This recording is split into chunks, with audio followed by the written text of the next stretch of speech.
আমি মামলায় কাকে অ্যারেস্ট করব, কাকে আমি জেলে পাঠাবো, কার বিরুদ্ধে চার্জশিট দিব, এটা যেন আমি নিজে করতে পারি। এটা যেন আমাকে মিনিস্ট্রি থেকে কোনো রাজনৈতিক নেতৃত্ব যেন আমাকে এটা ডিক্টেট যেন না করে। এই জায়গাটা আমরা চাচ্ছি আপনাদের কাছ থেকে। কনসেনসাস কমিশন যে কথাটা বলছেন যে একটা কমপ্লেন্টস কমিটি হবে যেখানে জনগণ পুলিশের বিরুদ্ধে অভিযোগটা দিতে পারবে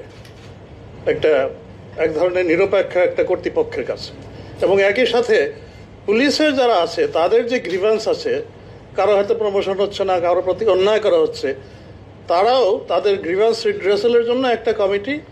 এই দুইটা কমিটি মূলত এখন কনসেনসাস কমিশন মনে করছেন যে এই দুইটা কমিটি মিলে there will be a sort of police commission, যেটা প্রবাবলি আমাদেরকে উইল টেক ফরওয়ার্ড। কিন্তু এই জায়গাটায় আমরা we are missing the forest. কারণ মূলত আমরা যেটা চাচ্ছিলাম 2006-07 থেকে পুলিশের তরফ থেকে আমরা বলছিলাম যে আমাদের সংস্কার হোক, আমরা ভালো হতে চাই, আপনারা এই জিনিসগুলো করেন।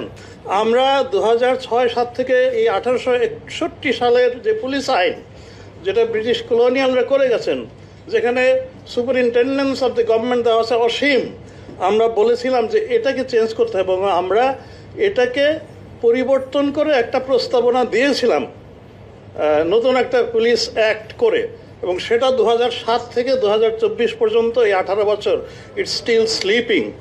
এই জায়গাটায় আমরা যেটা বলছিলাম যে এখন রুলস অফ বিজনেসের কথা যাই বলেন আর যত এক্সিকিউটিভ অথরিটির কথা যাই বলেন, অ্যাকচুয়ালি আমরা যদি প্রো পিপল পুলিশ করতে চাই, আমাকে এক sort of autonomy or independence আমাকে দিতে হবে। So police should be actually taken away from the control of the executive authority of the ministry.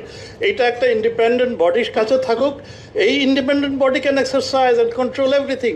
সেটা আমরা বলেছি it should be composed of people from the citizens of the country. এখানে eminent lawyer থাকবেন, বিচারপতিরা থাকবেন, এখানে eminent human rights activist থাকবেন, at the same time এখানে ট্রেজারি বেঞ্চের অফিস থাকবেন, এমপি থাকবেন, এবং অফকোর্স অপোজিশনের। It will a very broad based body.